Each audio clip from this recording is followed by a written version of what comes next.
We will now continue in our text with the words by Kamachakma which describe the various ways of accumulating merit.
And accordingly, Kamachakma continues to say, for the purpose of my own perfecting the awakening of Buddhahood, both Buddhas as well as beings are of equal kindness.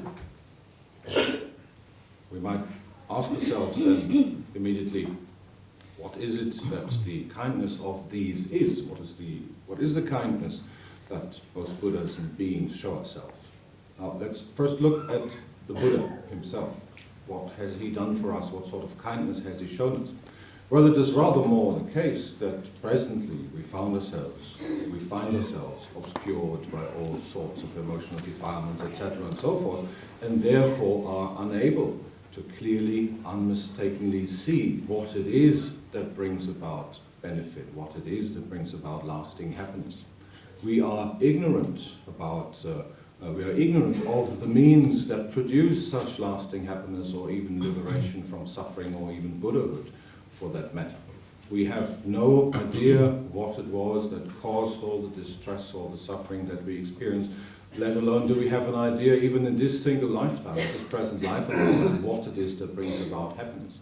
Equally, we also do not know clearly what actions of ours would possibly bring about suffering and distress and pains. We are, when it comes down to it, utterly ignorant of these things. So in this regard, it is the great kindness of the Buddha that he has clearly pointed out what is to be done, what is to be adopted, what is to be avoided. He has shown us the way, so to speak. He has pointed out the path that has to be adopted, and clearly points out with his teachings the things which have to be acquired, or the habits, the positive habits that should be acquired, and the negative ones that should be avoided or that should be abandoned. So in this way, this is the kindness of the Buddha, that he shows us which way to go and how to do so properly and without errors.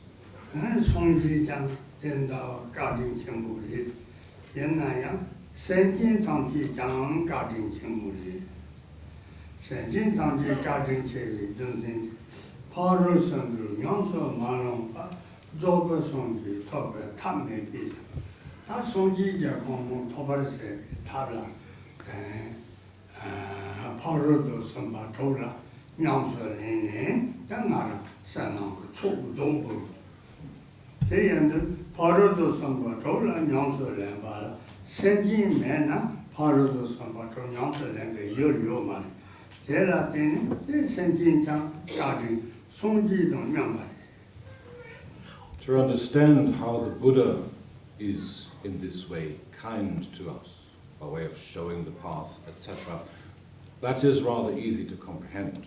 But if we look at the second statement in which it says that all beings, all sentient beings, meaning ordinary, unenlightened, unawakened beings, are of equal kindness, as the Buddha, or Buddhas for that matter, how is that to be understood?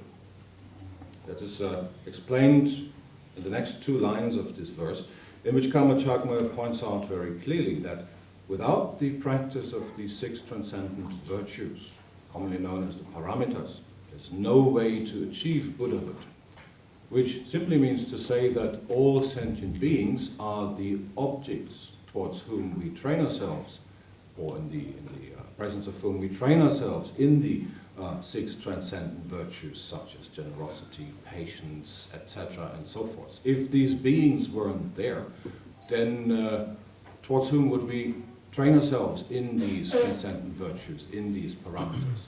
Therefore, simply the presence of the beings which provide us with objects towards whom we can practice these virtues, in this way beings are, as it says, of equal kindness towards us as the Buddhas themselves.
As the first of the 6 transcendent virtues of Paramitas, generosity is presented here.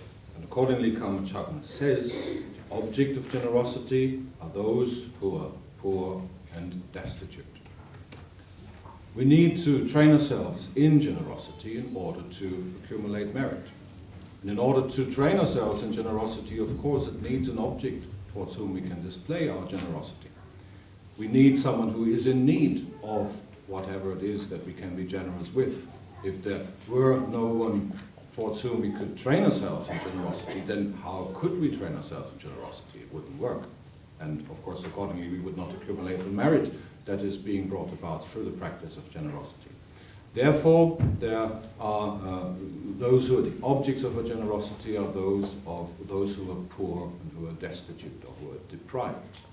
And there are indeed a great many such people in the world. We just need to look in the third world, go to India, places like this, and we will find lots and lots of beggars, sick people living on the streets who don't have any means of income, who are sick and deprived of many things which are natural for us to have. So those are the ones towards whom we can train ourselves in our generosity, and we can give to them whatever we have at our disposal.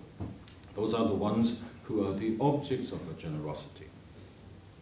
Others, such as rich people, influential people, they would not be the proper object.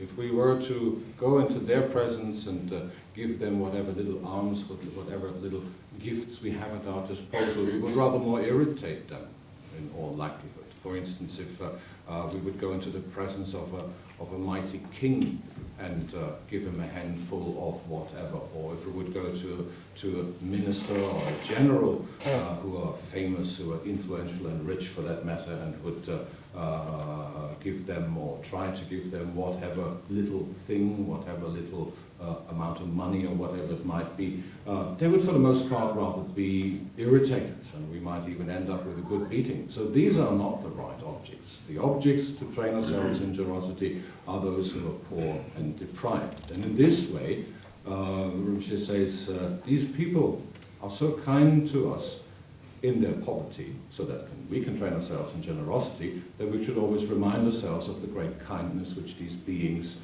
well, inadvertently show us.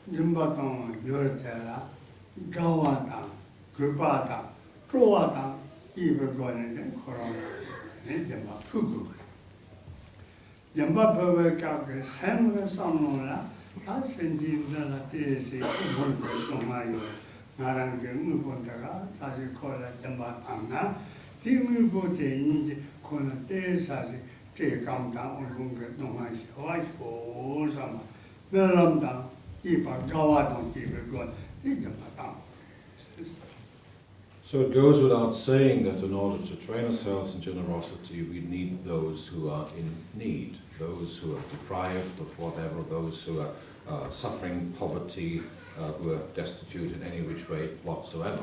Now, when we come into the presence of such people, when the actual activity of generosity is upon us, it does not really matter that overly much how much we're able to give.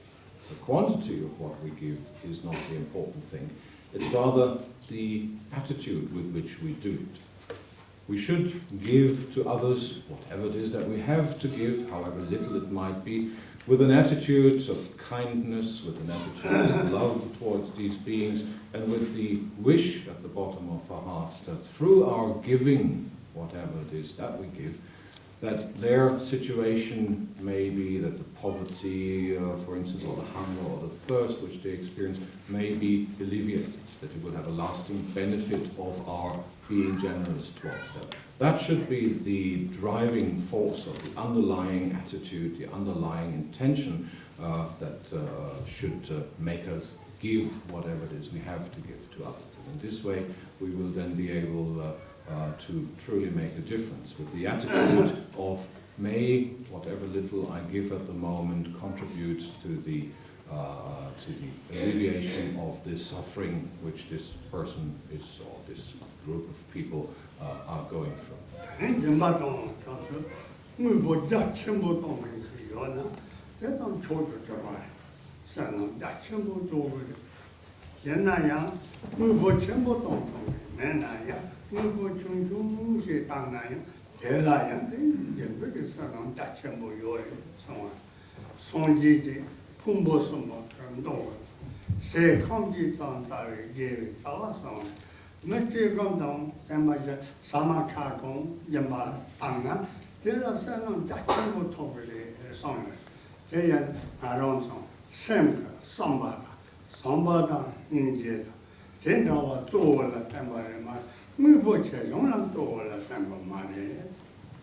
If you're able to give vast amounts of whatever, food or clothes or whatever it might be, to others in order to alleviate their suffering, well, that of course would be great.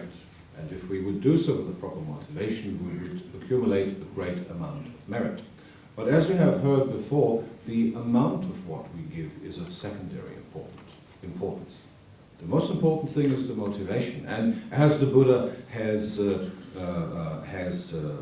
pointed out clearly in the Sutra of the three accumulations, or the Sutra of the three heaps, as it is called, even to give a small offering, to give a small gift of, let's say, food to someone who suffers hunger, with the proper motivation, that brings about the accumulation of a large amount of merit. So very clearly, once and for all, it is the motivation that makes the difference. If we have lots to give, well, very good, let's give lots. But if we have lots of things at our disposal, then also small gifts, small offerings can by all means be meaningful.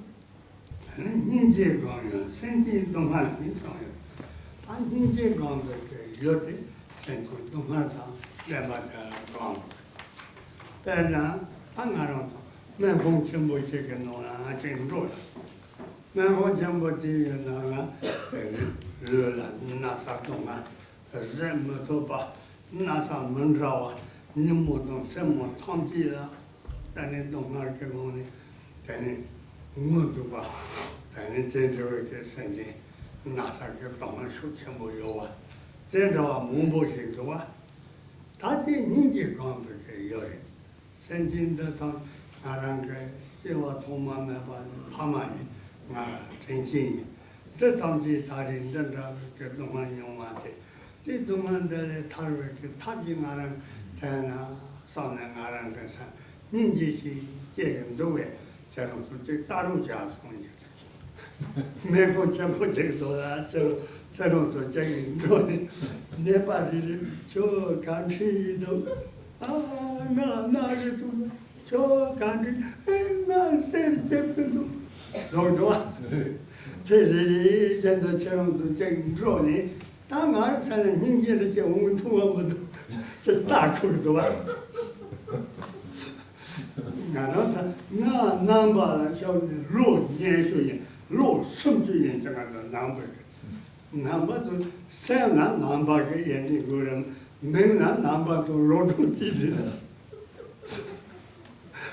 Jabucha, the cheese of Jura. Show Lotagati, treat the Rati. Jabucha, Begel Suya, Jaron loaded a tree that got to go time that got to go, and it better last of a rogue. They tell another argument. Nanota, Nampa, low subject, no number in a low zippy, he can't patch with what. Memon taking no land, Jaron on Sana country, no. Take Tenga to Ninja and go on and take that was on. Jabuja, now lost some to down by the Lord Jeffrey and loaded and Chingy go door. Tad go door. They lost some and lost some to Tad go. I'm on top of it. Load and load your Tad go. Take a packet. Not number and load joy and load something, load zippy and take a packet with one. Come back on Chambo taking on song that and Rocha, Jaron, Indian and the one, Mandu country will take that one. That's a part I got to They made Gigi and not Pachi, calling it room. Then Jaron never really like a so country do the poor, Nagan don't not Chambo, no Labra. The Gala, Sharon Tongue, Kamuna country, Sharon Tongue, non to country, then we take down a party there. Kamachapa continues then to say the object, or if the object of a contemplation of compassion are those who have suffering. So if we were to try to give rise to compassion, to loving kindness and compassion to beings, then of course as the object towards which we can develop our compassion are those who have suffering, those who suffer pains, deprivation, whatever it might be. And this is, at least technically, not so particularly difficult to train in, because of course if we only open our eyes, there's lots of suffering around ourselves. Just go to a large clinic, a large hospital, with all sorts of wards in which all sorts of sick people are in the beds, having all sorts of ailments, all sorts of pains, suffering all sorts of sicknesses, etc., and so forth. We would just have to go to such a hospital, walk around with open eyes, and look at the people, see what sufferings they undergo, in order to train ourselves in compassion. And we should, by all means, if possible, do so. We should actually try this out and actually go see the sick people in the hospital and, if possible, talk to them and ask them, what is your particular problem? What is the pain that you suffer from? What are the ailments that depress you? Where does it hurt? There? Does it hurt there? Or does it hurt somewhere else? And then just see how much compassion that actually brings about in ourselves. See how much compassion actually arises within ourselves. Many of us have been Buddhists for years and years and years. Some of you for decades, some of you for 20 years, some of you for 30 years, and we go around and call ourselves Buddhists. Now that is quite a mouthful, isn't it? But simply calling yourself a Buddhist for 20 or 30 years or whatever, that in itself has not given rise to any qualities to you, within you, now has it? It is the actual attainment of loving kindness and compassion, etc., for beings that makes the difference. It is not as if we were a minister or a king who, for a certain number of years, collects taxes from his subjects and becomes richer and ever richer. If someone has been in such a position for 10 years, he will have accumulated so and so much. If he has been in such a situation for 20 or 30 years, it will be accordingly more. It's not the way how it works with Buddhists. The name itself, to call yourself a Buddhist, that in itself does exactly nothing for you. If you don't train yourselves in the qualities that should be qualities of a Buddhist person, loving kindness towards others, compassion towards others in the face of their suffering, etc., then all of the many years of your dabbling with Buddhism just don't do anything for you whatsoever. So this is what makes the difference. Train yourself in the development of loving kindness, of compassion towards beings, and occasionally, in the face of those who truly suffer, check yourself how much compassion that actually brings about within you.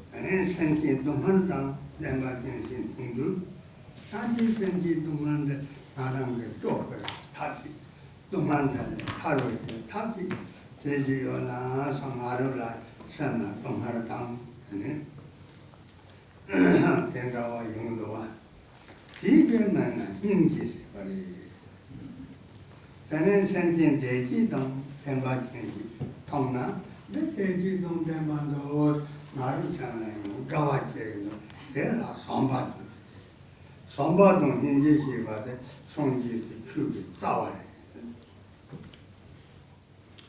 So clearly, the objects in the face of whom we can give rise to these qualities of compassion, of loving kindness, are beings who suffer.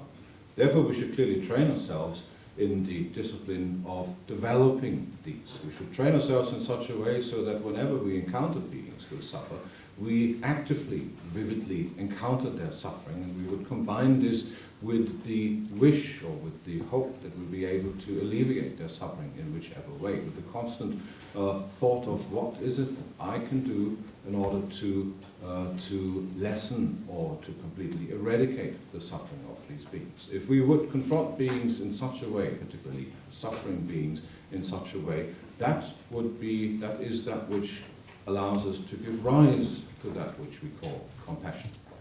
In other situations, we might come across those who are not, particularly for the moment, experiencing any suffering, who are rather well off, who are happy, who enjoy whatever it is that they enjoy. And that should give rise within us to a feeling of equal joy. We're joyful about the joy that others experience. If we can confront beings of that sort in such a way, that is what we commonly call loving kindness. So these two, loving kindness and compassion, are an essential ingredient on our path that leads to the awakening of Buddhahood. We absolutely need to give rise to these qualities. Without loving kindness and compassion, simply no Buddhahood. Things just won't work out.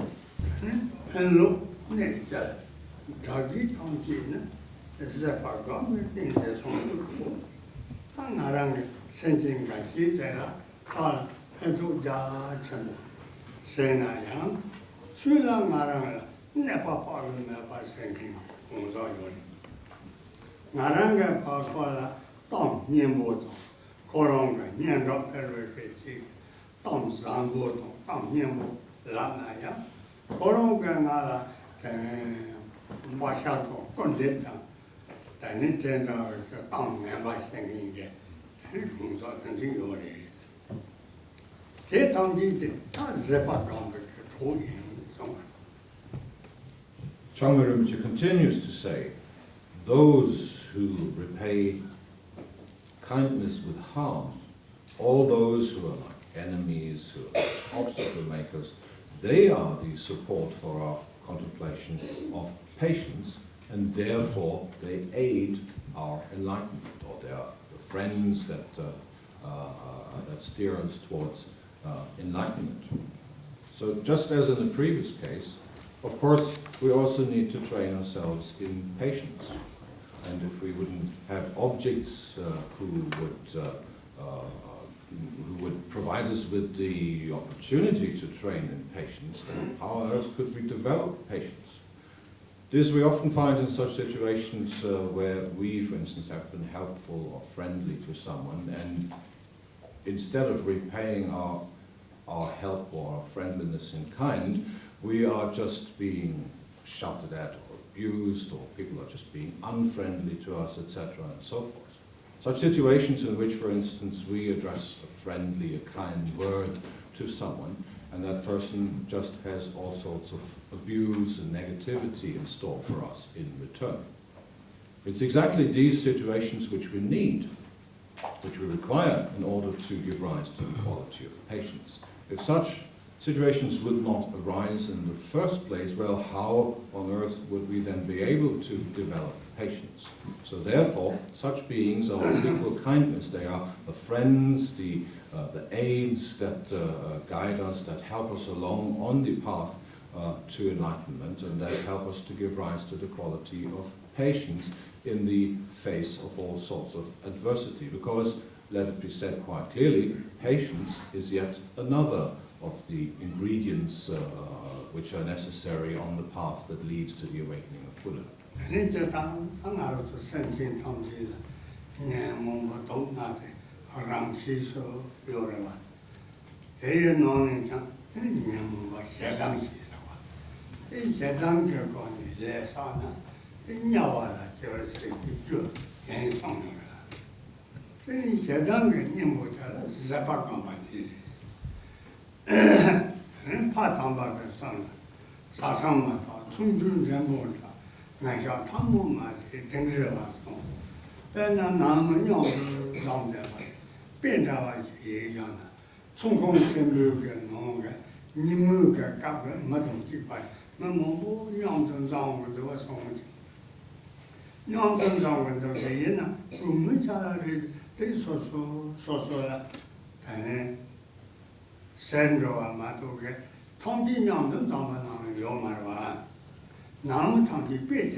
So again, it is those who suffer, who are the objects in the face of whom we give rise to all of these various qualities. Particularly, patience is to be practiced in the face of anger, whether we ourselves experience this anger or others direct their anger towards us. We should only remind ourselves of all the untold sufferings which anger, or hatred for that matter, have as their result. To allow yourself to fall completely, to be completely overwhelmed by the emotional defilement of anger and act accordingly for the most part, brings about the untold sufferings of the hell realms. Whatever untold, unspeakable sufferings in the various types of hells one could possibly experience are all nothing else but the result of some sort or other of having allowed yourself to be overwhelmed by anger.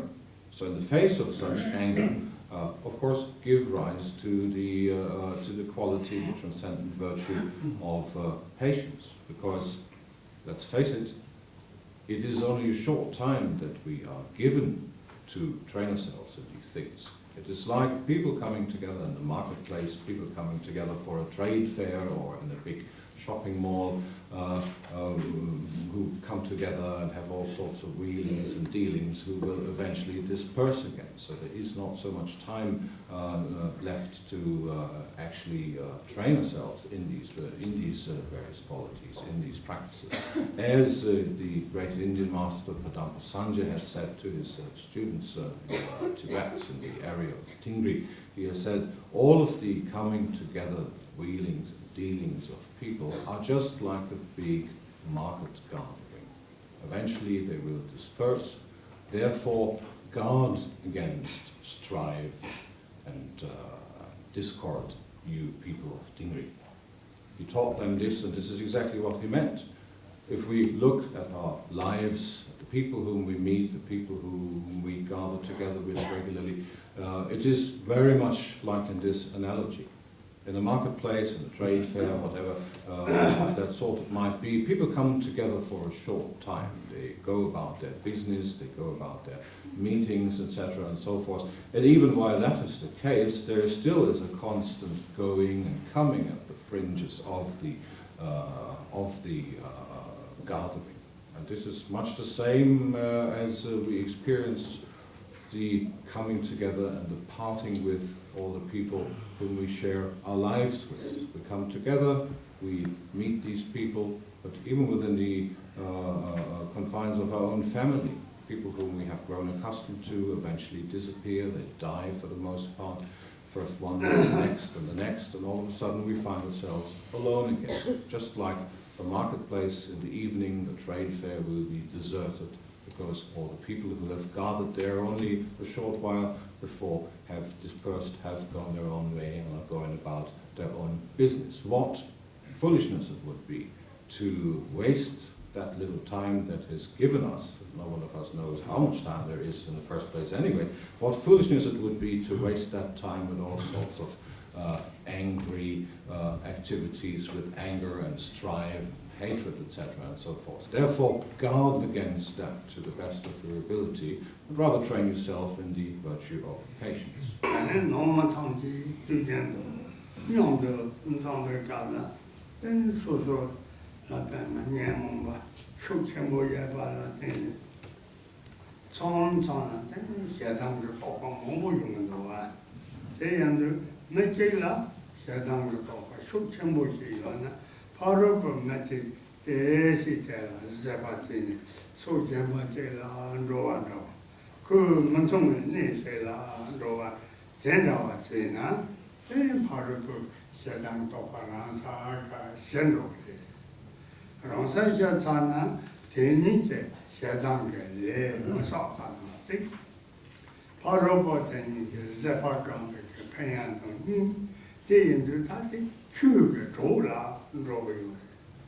Even just within the circle of our family members, often anger and arguments, etc., arise. And it may very often be the case, or at least sometimes, everybody will have experienced this for himself and herself occasionally, that it is we ourselves who are the target of the anger of others. Whatever might be the cause for that anger is of a secondary importance here.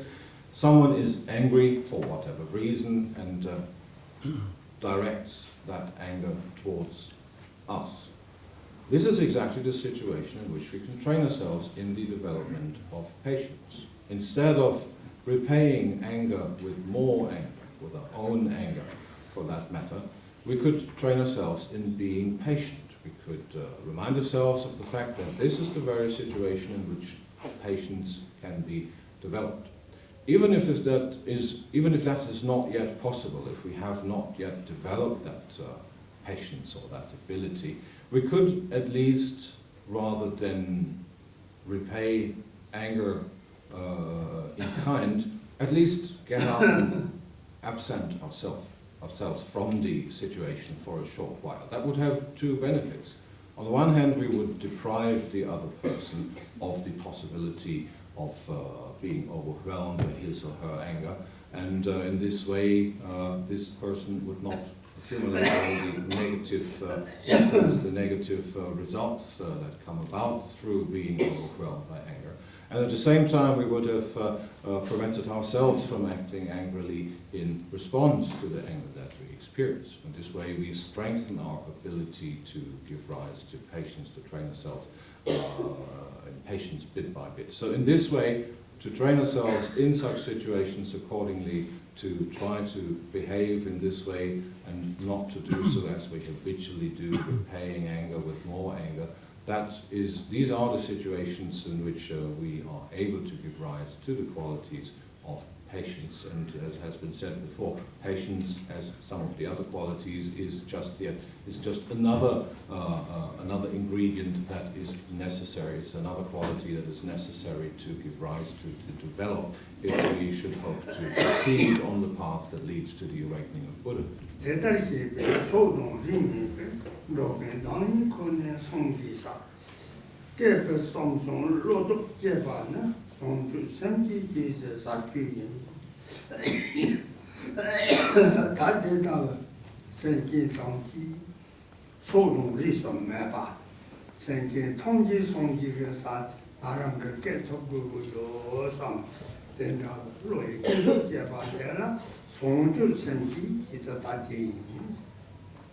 Having pointed out these facts, Dharma goes on to say in his next verse, with that knowledge, give rise to the resolve or the strength of mind, the great soul, the good motivation of thinking, I alone will bring all beings without any preference or without any partiality to the awakening of Buddhahood. That is the profound Dharma which is known as the development of the enlightened attitude, or the development of Bodhicitta.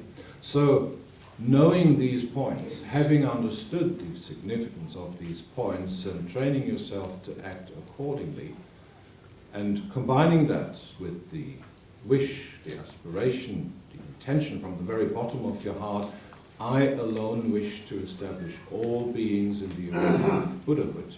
That is what is commonly known as giving rise to the enlightened attitude of developing that which is known as Bodhicitta.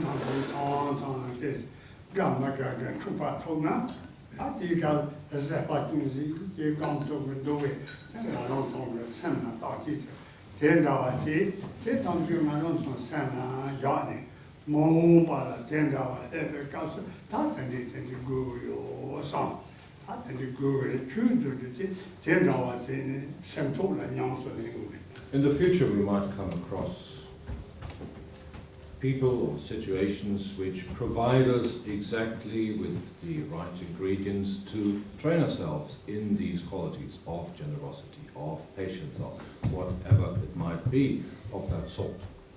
And exactly in these situations we should check ourselves to what extent, how much we have or have not developed the ability to give, the ability to train ourselves in patience, the ability to train ourselves in generosity, or whatever might be the necessary and appropriate thing or activity in these such situations. If we come across someone who is poor and destitute, who suffers of all sorts of deprivations, we should check ourselves.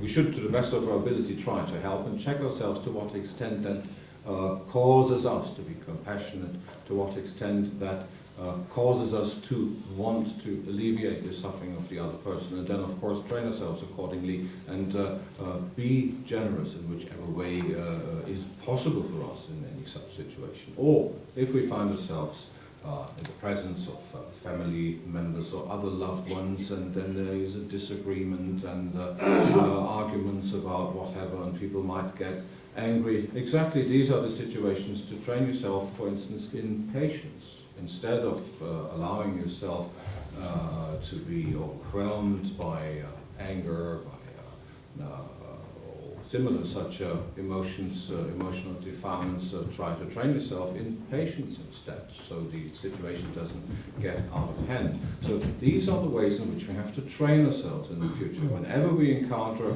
a corresponding situation, look for yourself, first check yourself how much you're able to give rise to the corresponding virtue, and then to the very best of your ability, train yourself in it.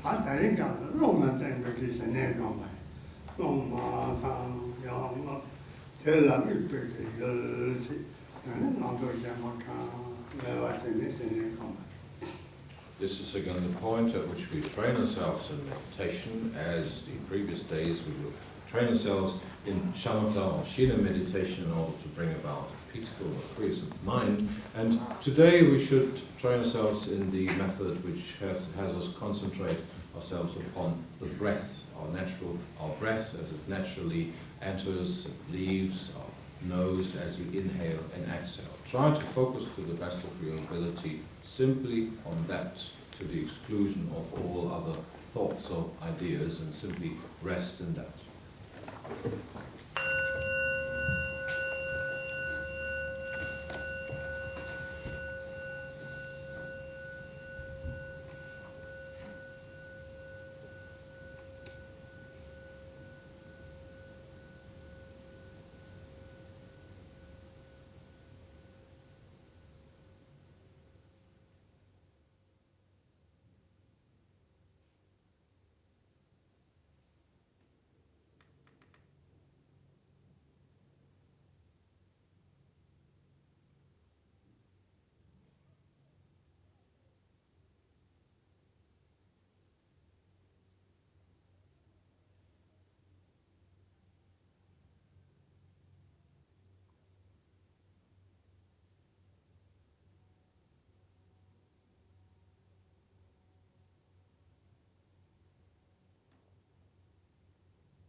Try, you need to try. Questions?